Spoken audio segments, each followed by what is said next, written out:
Well, good morning and welcome to everybody. I should say good day because I know many of you will be watching a rebroadcast of this wonderful gathering that we have today at your leisure.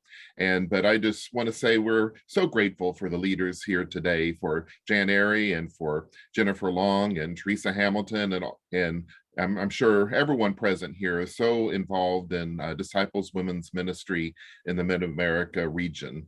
And welcome also to Ron Rutledge, my colleague in regional ministry here today. This is one of the things that we gladly love to support among all the things that we do as regional ministers, uplifting really some would say the backbone of our congregations are the women of the church. And just think of if your ministry for some reason just disappeared, how much of the church would get done, how much nurture and care and bereavement and grief and support and education and worship leadership would not be present. So thank you for everybody, for all the work that you have done, all the ministry you have shared, and then all the plans that you will be presenting today to move forward. So I know you didn't come to hear me, so I will go ahead and start our screen sharing. And leaders, introduce yourself when you are ready, and let us begin.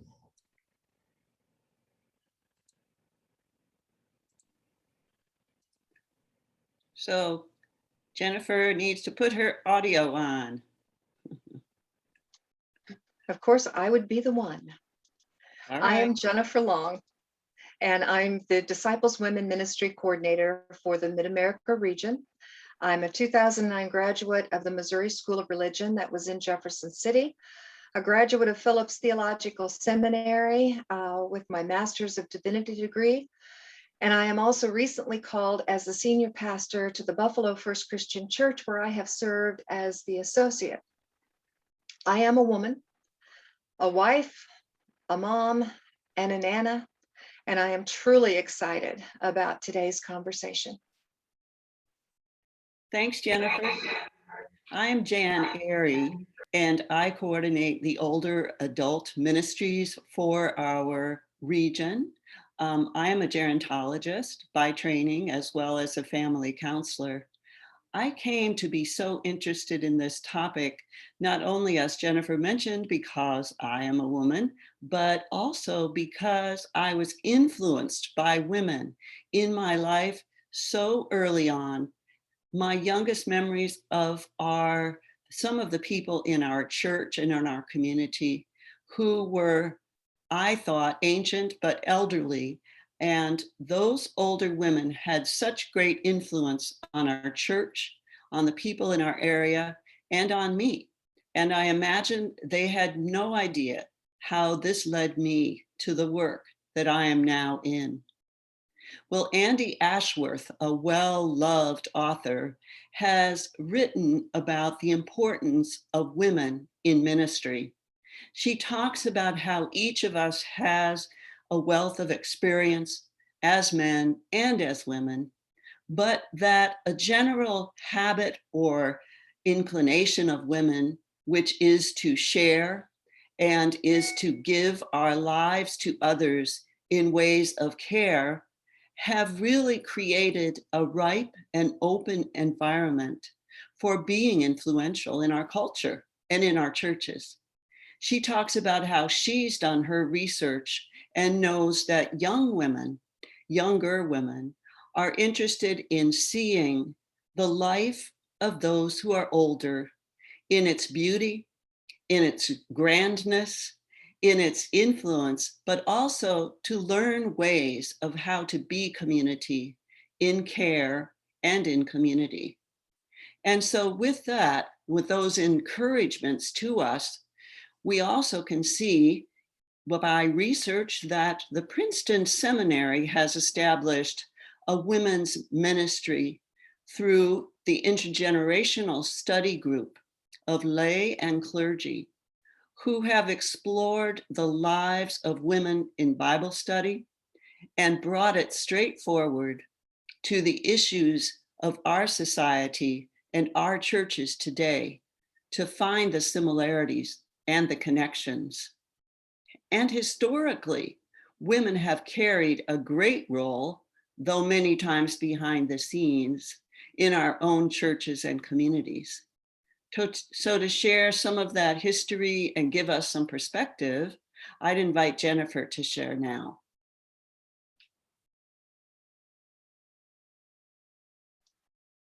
Why this topic? The care and wisdom of women in the church. Women were the last disciples at the cross and the first at the empty tomb. Women have been an essential part of the church for centuries. The roles that women played in the early church were some of the best kept secrets. Many women were followers of Jesus and helped in his ministry. Women were there and they provided for the disciples out of their own resources. A number of women served as leaders of house churches that sprang up in the cities of the Roman Empire. Next slide. Women have made a significant impact on the church, but have gone unnoticed and are often not mentioned in the history of the church. Unnoticed, but very significant. Like the little boy in John 6 that had a basket with some fish and the bread that Jesus used to feed thousands. Like the Spirit, women were present but unseen in much of the written history of the church, but sometimes are changing. The times are changing, and we need to recognize the gifts that women have brought to Christianity. Scripture is full of examples of gifted women, historical examples of women in the church. In the 2nd century, Clement of Alexandria wrote that the apostles were accompanied on their missionary journeys by women who were not marriage partners, but colleagues. Women's work and challenges continued quietly through time. Next slide. Women encouraged church life during the Great Depression, organizing potlucks and sharing of food.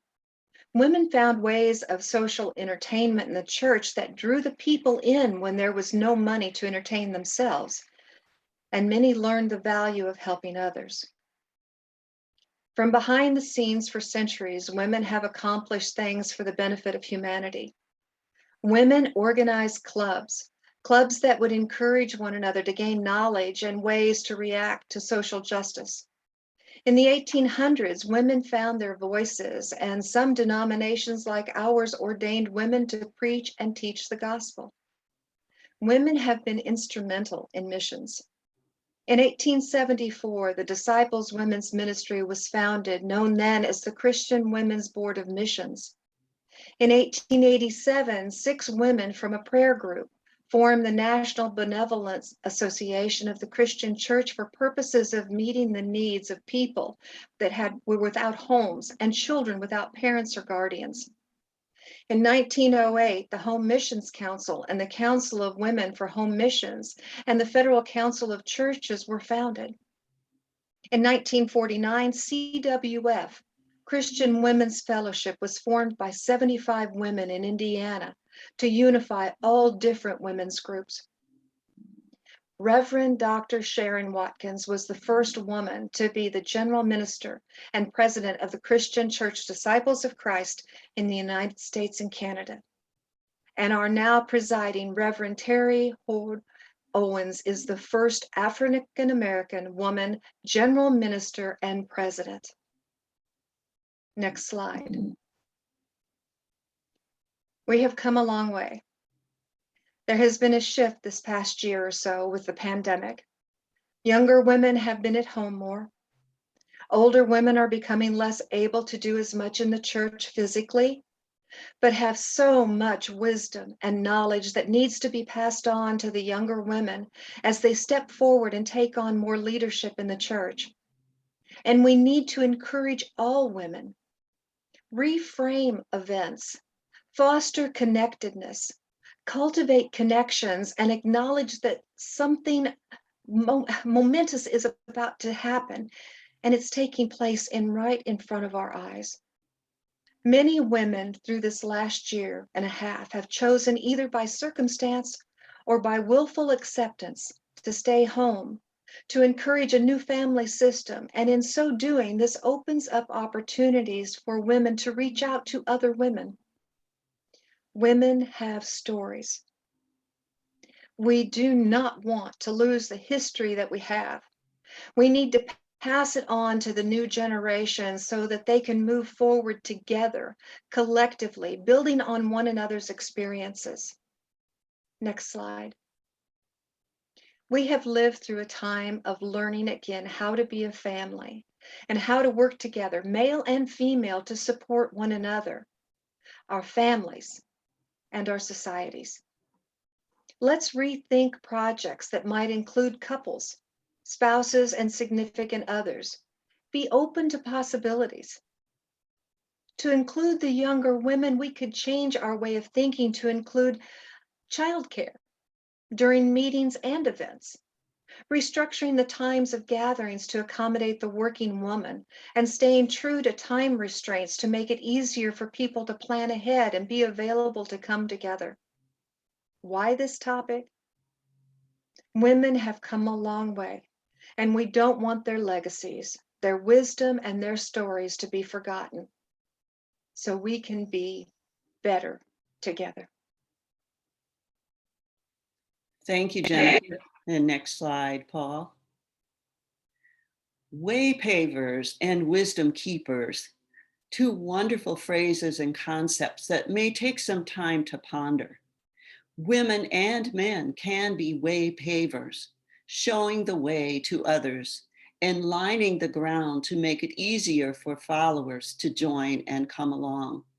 You've heard from Jennifer, and we know from biblical times and even before, that women have had a behind the scenes, but also front and center role to play in local and global ministries and mission. As wisdom keepers, they have been the ones in the forefront many times to lead in sharing with the next generation and in supporting and helping to work alongside the male leadership in our communities and in our churches. And next slide, please. So women have carried forward some transformational change.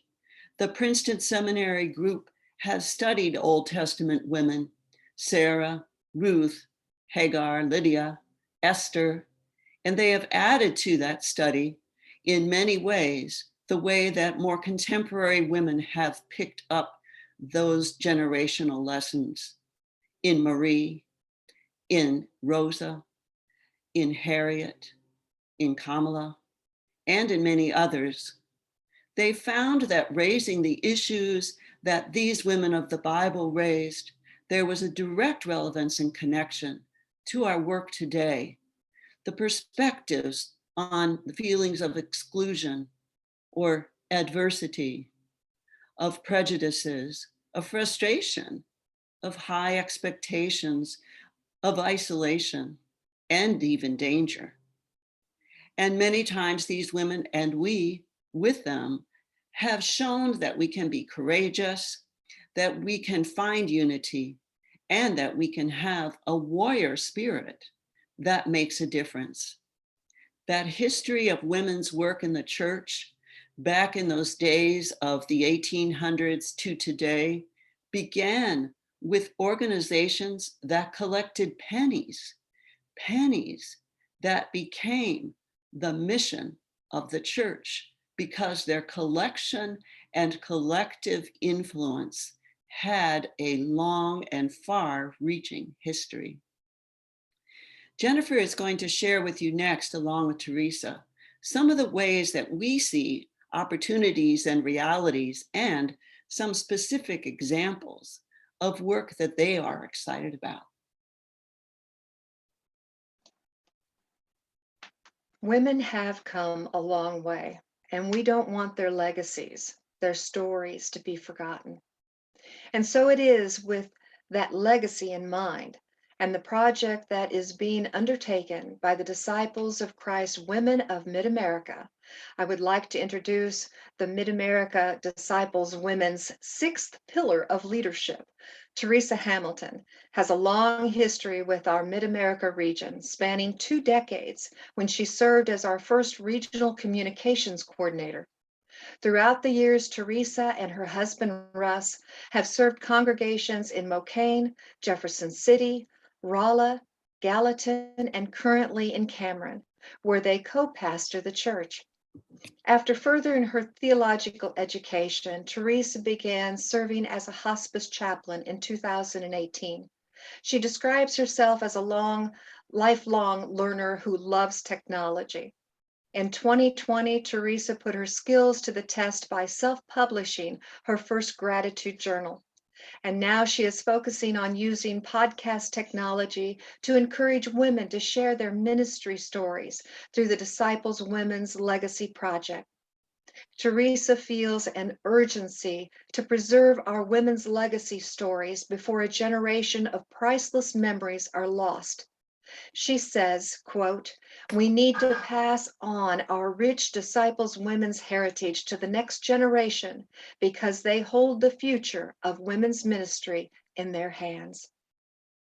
Welcome, Teresa. Thank you so much, Dr. I'm honored to be part of this legacy project that was born out of the work that the women in the Mid-America region are doing under the leadership of Jennifer. On our Disciples Women's website, Micah 6:8 is listed as a scripture, and it really encouraged me when I read this to help get the Legacy Project going. And it is that the Disciples Women's Ministry is a conduit for diverse connections, empowering each woman to find her voice and live out her call. So we have so many women who have served in many different ways in our region and beyond. And thank you for the rich overview of the many ways that our women have served. If you look at the slide, the project overview is that we are seeking to empower all women in the Mid-America region to share their individual and collective stories so they can be preserved for future generations. We are using oral tradition of storytelling, which is a powerful way to pass on our heritage and to teach the younger women about the important impact of women's ministry. The recorded story conversations will include highlights of our many projects and events and outreach efforts as women leaders have promoted many of them over the years. If you aren't sure about the ways that women have been involved in your own congregation, I suggest that you do a little research, and you would be surprised at the influence that women's ministry has had in each congregation, not just in the Mid-America region, but beyond. Many women's groups have raised funds to renovate the kitchen, to purchase the communion ware, new carpeting, any need in the church, any need that the church could not meet financially. The women would find a way through dinners and making cookbooks and rummage sales or whatever they needed to do. That resilience and that get it done attitude has not left us. But what is leaving us are those memories and that history, because so many of our women are getting older who participated in these early programs, and we want to honor them. So the first part of that is honoring our servant hearts. We're seeking to honor the Disciples Women's servants' heart throughout the years to illuminate the significant impact and the contributions that we as women have made in our local congregations and in the Mid-America region. I hope that we can inspire our women of all ages, but our congregations individually, to dig a little deeper into the history and remember what the CWF, what the Disciples Women have done, and to get ready to tell the story. We felt like the Legacy Project through oral history would be more powerful than having a questionnaire where people just filled that out and we could maybe put it together in a print form, which we may do later down the road with some of these oral stories. But right now, storytelling is what it's about, and people want to hear that. We want to preserve our legacy stories. We seek to do that for our individual stories and the collective legacy stories for the future generations. We're thinking that podcast technology is the best way to do that. So we are seeking a very simple way to provide a recorder to the congregation that says they want to record their story, possibly sending it to them with instructions, with a little link to a video to show them how to do it. We want to make it simple. And then it's just as simple as having a conversation. Get a cup of coffee or tea and sit down and tell your stories. The younger women in the church need to hear it. And honestly, everyone in the church needs to be reminded. The church leadership needs to be reminded how much the women have been involved over the years. We actually have a third part to this project. It's not on a slide at this time, so I'm going to tell you about it. It's teaching future generations. We seek to pass on our disciples' women's wisdom and knowledge to future generations in an effort to preserve our heritage, to educate and inspire new and innovative ideas for service in our ever-changing world. You know, we don't have to do things like we've always done it, but we don't need to throw out our traditions either. There's something to be learned from the past history and what women have done and the creative ways they have met the needs in our churches and in our communities. So hopefully with this project, we will inspire the next generation to take the parts that they feel like they want to maybe replicate, but add in some fresh new insights and ways of doing ministry that I'm sure the young women will come up with, and combine that, because we're in a new time in history like never before. And so this project is really important right now, so that we can capture those legacies before it's too late. And we want to preserve them so that everyone can share them and listen and learn. When Teresa and I first started talking about this project, and we shared things that happened at our individual churches, and they were different, and yet they were things that we could incorporate in our own setting. So the legacies and the histories and the wisdom that all the women have to offer will be used by other women and other churches, and it will continue on. So this is a beautiful project that I am so happy to be a part of. And I'm so happy that Jan has got us on board so that we can talk about it and encourage our women to get on board. And it's not going to be scary. It's not going to be filling out a form. It's going to, like Teresa said, have a cup of coffee and a conversation, and overlook the microphone and just tell your stories so that they can be shared with one another. Well, Teresa, I feel very inspired by your project and what you're sharing.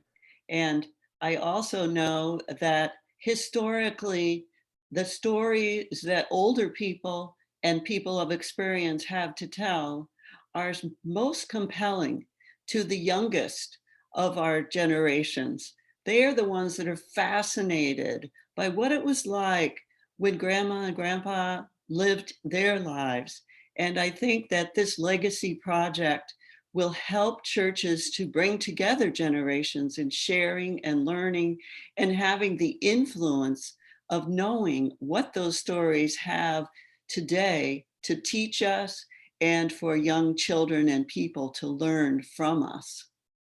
I'd like to share quickly a story with you as well that will lead into our question and answer time in a couple of minutes. So be thinking about what you would like to discuss and what you'd like to share. A wonderful story that I discovered relates to what Jennifer and Teresa have shared, and it begins back in 1800. when somehow collectively the women of the churches in the United States, it seems the women, deliberately speaking of, became awake to the fact that there were other countries around the world and other places in our own country that had not yet heard about the gospel, about the love of Jesus, or even about the Bible. And with that inspiration, these women created the organizations that Jennifer and Teresa are talking about. But they put their minds into action. And as I mentioned earlier, they decided it was time to look at ways to reach out and to find community and then to expand it. And they invited churches to collect pennies. They started with pennies that children and women of the church could bring. Once a month when they met, they would bring a penny. The penny would be put toward mission and outreach. And over time, they collected a lot of pennies because the word spread. Well, the men of the church, who at the time were the leaders, began to think about outreach and mission around the same time. But their action and activity took 12 years before they began to see that missionaries, people in mission, could actually go to other places in our country and around the world. So they sought some candidates. They found a very small handful of young men, required that they be married, and commissioned them to travel across the sea and across the miles to be missionaries. But when it became time for them to be sent off, the men of leadership of the church realized there was not enough money to book passage for these 6 missionaries and their wives to be outfitted, to have what they would need for an entire year, and to be able to make that voyage across the sea. Well, guess what? It was the women that came to the rescue. They had raised enough pennies over 12 years of time, representing 600,000 pennies or $6,000. That $6,000 turned out, providentially, to be the exact amount of money that was needed for 6 couples to travel and be outfitted for a full year. And that was what exactly launched mission work and outreach in our various denominations before we had even merged together and become one in the work of global and local mission. To me, that's inspiration. They did advance after that to 10 cents for children in church school and women in their ministries to share together. So we want to move now to a question and answer time. We want to discuss with you and share, and we would like to invite you to offer some ideas and some thoughts. And just before we get started with hearing from you, we want to also say that we have plans for follow-up with you. We will be following this conversation with more information, some resources that we will email to you. So please leave in the chat your email address so that we can make sure we connect with you after this morning. But who would like to start with a question or a thought or a comment about your experience and ideas?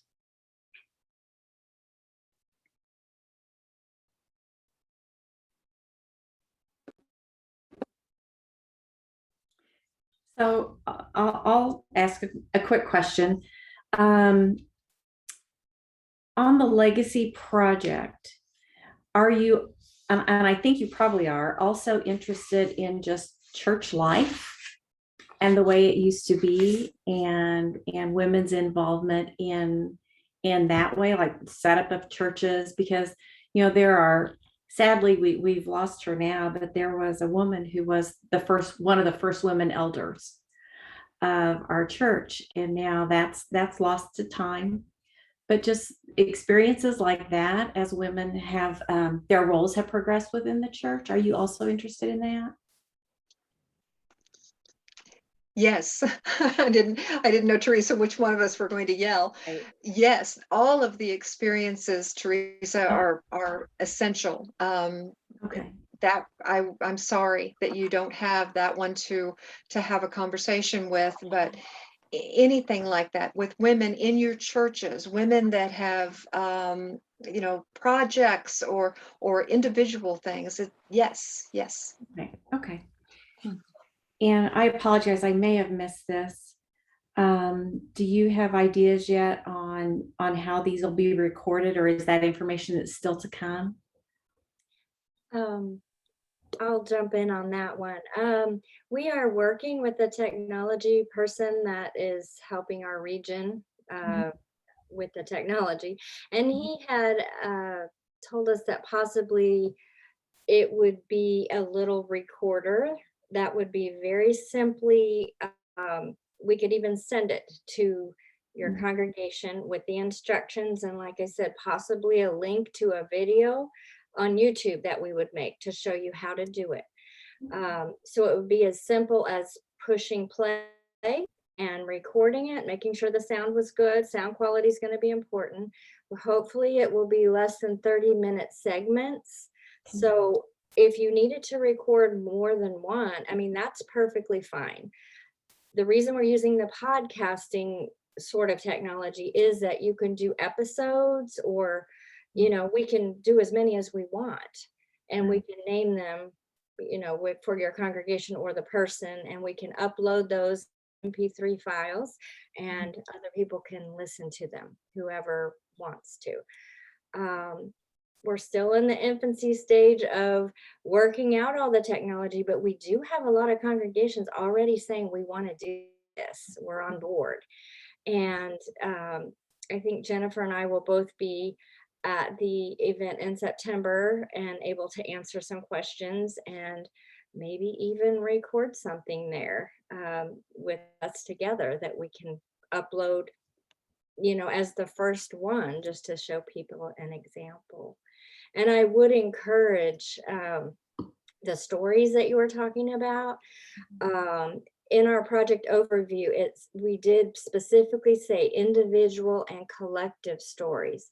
So that would be individual, like you said, women's stories, or CWF, Disciples Women's Group stories, because the stories are expressions of faith. They're not just civic groups and that did things. I mean, what we do in our churches and the love that we share and the way that we do it is expressing our faith, and that needs to be passed on as well.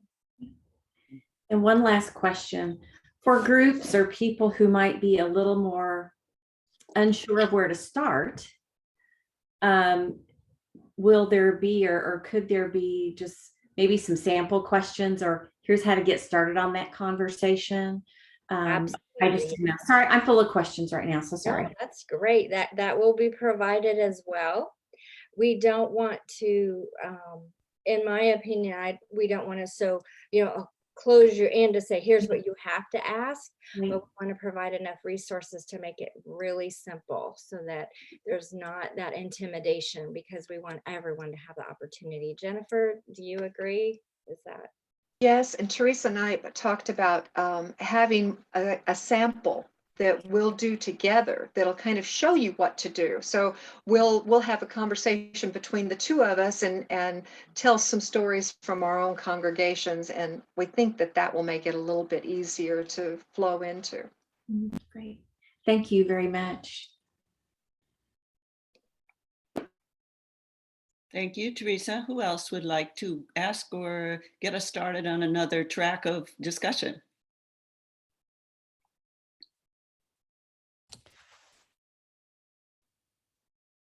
May I jump in? I'm Chaplain Mitchell. Please do, yes. Yes.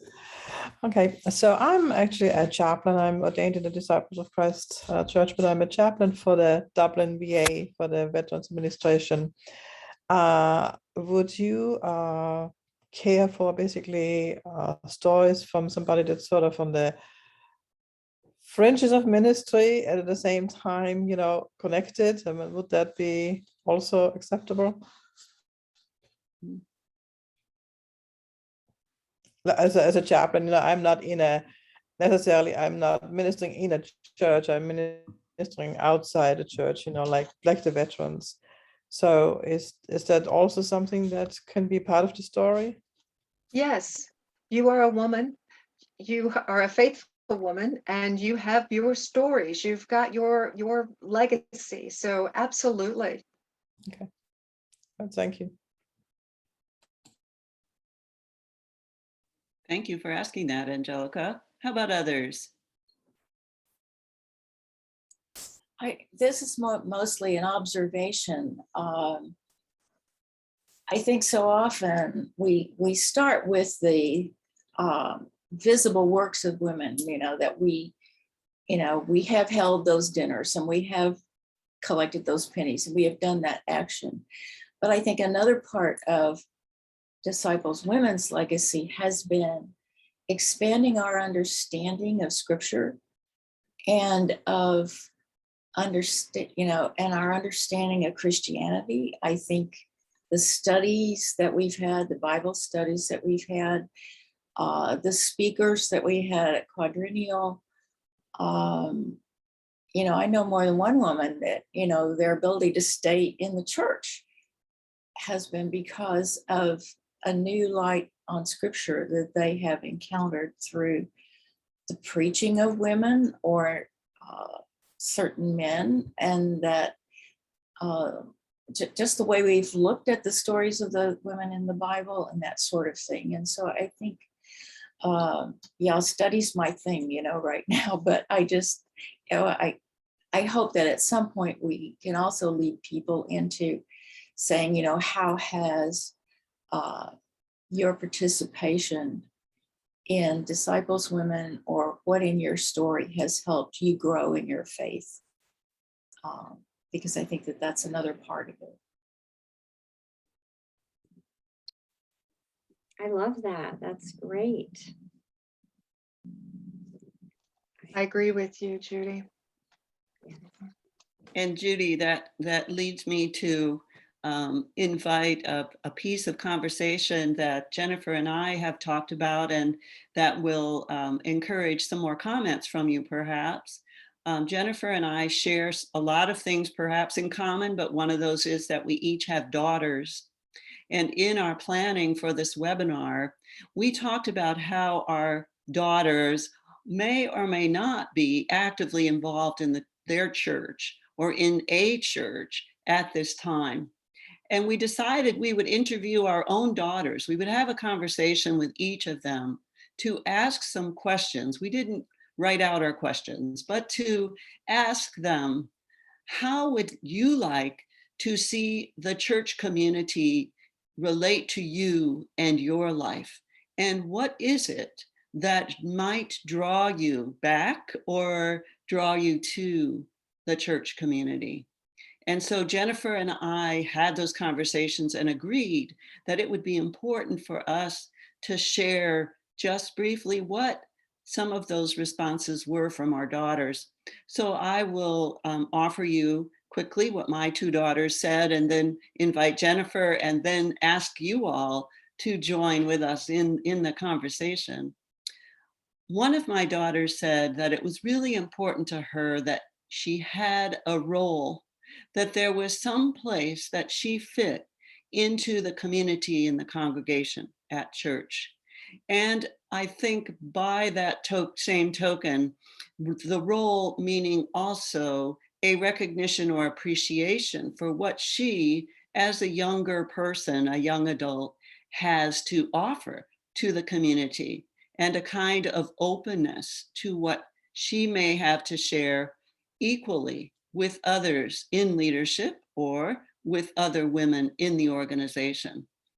My second daughter mentioned the importance of times of being supported, prayed over, prayed upon, and prayed with, Prayed, especially when she has been in some rough spots.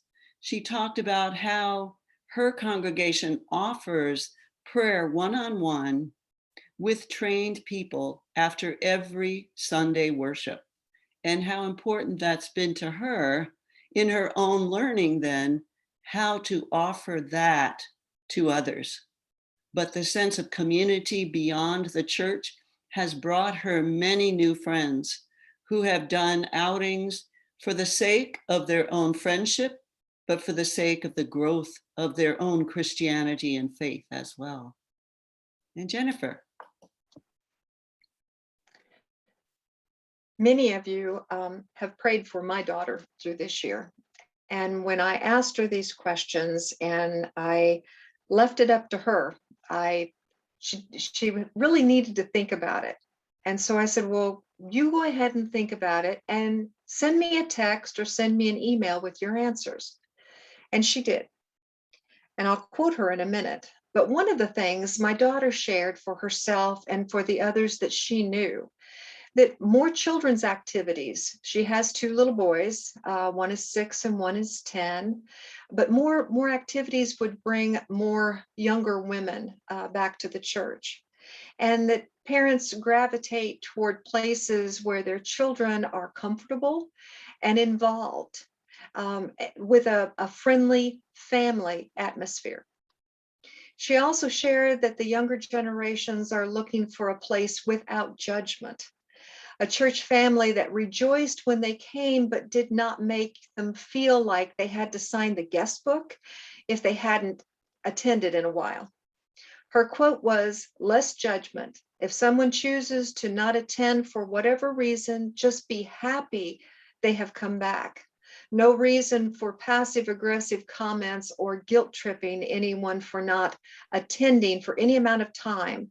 Our walks with Christ are individual." And that's coming from a young lady that through this COVID had so many health problems and was unable to attend. And not everyone, because they're very quiet and personal, unlike their mother, didn't share a lot. So when she would come back, it was different. And so I'm sure there are a lot of people out there that feel the same way. When you've been absent for a while and you come back, try not to make people feel like they have to sign a guest book.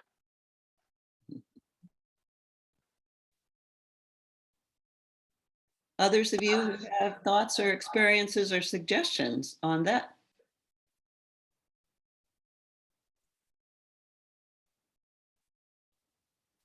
I appreciate your sharing that, Jennifer. I had the opportunity when my daughter and 2 granddaughters came up after the first part of the pandemic, and my 15-year-old granddaughter had a project to do, and we decided to do a podcast together. There would be 3 generations. My 2 granddaughters, 15 and 17, my daughter 35, and I was 55. So we all shared our view of life during 2020. My eyes were so opened by the variety, and I had no idea that they were seeing the world in that way through their eyes. And I feel like sometimes we go through life, or we sit next to someone at an event or in a pew, and we feel like we know them, but we really don't. Even our own children and grandchildren, often we don't know what's going on until we ask them to tell their story. That was the moment when the storytelling part of this legacy project became real to me, that this is the most powerful way that we can pass on our faith and share it and make an impact in the future generations. So I just wanted to share that little story. Thank you, Teresa. That's beautiful.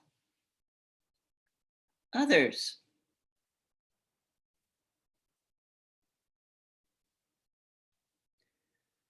Well, as we move on in just a moment, I'd remind you that we would love to have your email address. If you type it into the chat, if you haven't yet done that. and we'll be able to communicate with you after today. We have a resource listing that Jennifer and I put together, which includes web links and books and commentaries that we have found important to us in recent months or years, but also some that have historically carried the women in ministry focus for us and hopefully for you. So we'll welcome your comments once you've received that resource listing to add to it and keep it going. And I'm assuming, Paul, there have been no other questions. So with that, would you move our slide back to the slide after the question and answer time? And one more opportunity here to just see whether there are any other comments that you would like to make.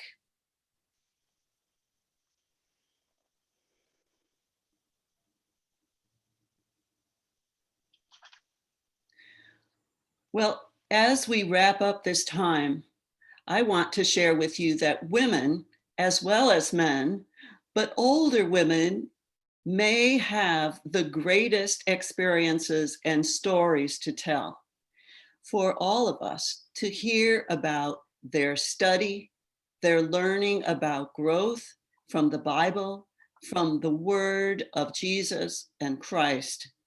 They have lived inside God's grace. They have found ways to apply this to day-to-day life, even in their own homes and almost invisibly. And I think it was Judy who made me think about my most influential older women as a very young child.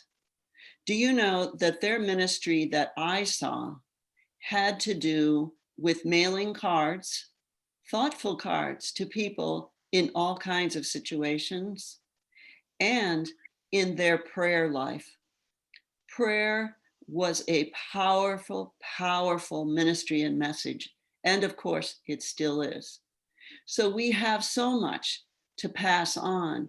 Each of us as individuals, we have the responsibility of sharing our story, of seeing what is of value and letting others know about the love, the justice, and the mercy that we are all working toward. And when we look at that kind of responsibility to share, we have all kinds of vocations, all kinds of areas and aspects of our life, and the knowledge that we have grown to know that we can share. So here's a question for you to ponder. What does your experience hold that you have the responsibility to share? Because we are, each of us, the way pavers for just such a time as this. And together with all ages and all genders and all faiths and all persuasions, we are so much more than the sum of our parts in the body of action and ministry and work in a world that God loves. So blessings to you today, and thank you for joining us. And we will be talking more, but let me also say that September 16, we are going to address, Paul and I, the ministry of men in our churches, equal time. Paul, thank you very much for being our technical advisor today, and to Jennifer and Teresa for such a wealth of knowledge that you've shared and such a commitment that you have to this ministry. I feel blessed, and we are all blessed by all of you. So go out into your day and with blessings.